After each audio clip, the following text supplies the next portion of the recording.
Hi, I'm Ian Anderson, and in this video we'll look at how you can track an outline over an area in an aerial shot, ideal for marking a land boundary. Here are some more finished examples.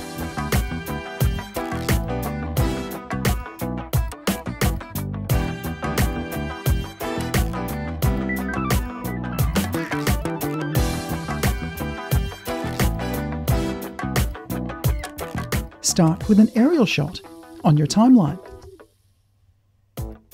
In Final Cut 10's Effects panel, in the C2 DriveX category, we're going to find Track Shape Outline and drag it directly to the shot.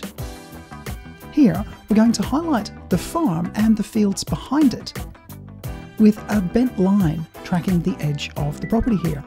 Press up to move to the start of the clip, and look for the second tool in the toolbar here, the Polygonal Shape. With this effect, you can click to place up to 16 line segments, which should be enough for what we're trying to do in most cases. Simply click to place straight lines, and to finish, press Return. Now I'll press this button to track forwards, and wait for the track to complete.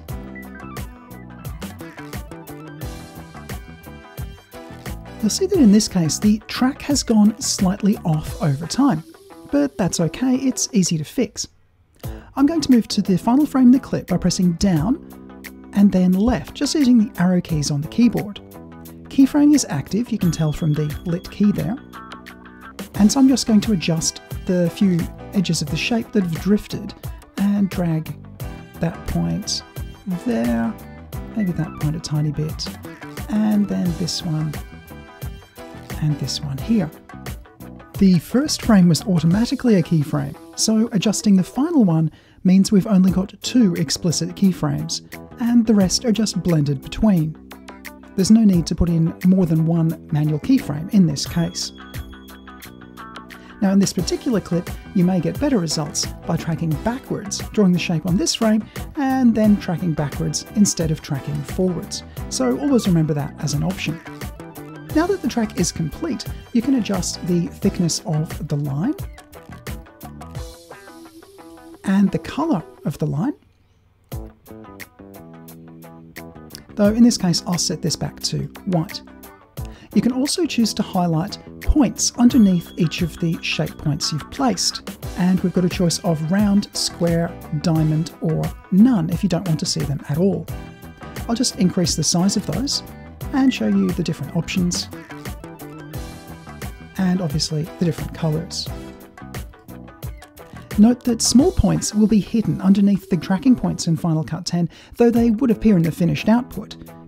To see small points during editing, you can hide the effect's user interface elements by simply clicking on another part of the inspector, such as the transform area. Click back into Effects to get the user interface back. Now, this clip is sometimes a little bit jumpy, and if you find that the outline is perhaps jumping around a little bit, it's okay in this case. Then you can just go to Tracking Options and turn Motion Blur on. Even low quality can help.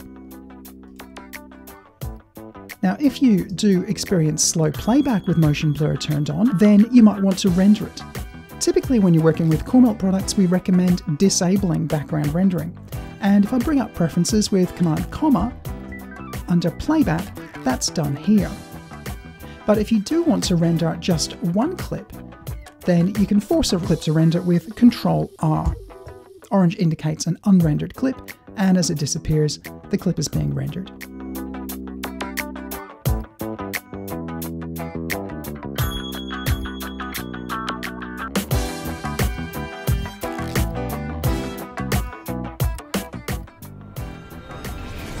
DriveX is available now from CoreMelt.com, including over 30 templates for tracking 3D text and all kinds of particle effects. There's a free trial, and it's also available as a bundle with SliceX and TrackX. Thanks for watching.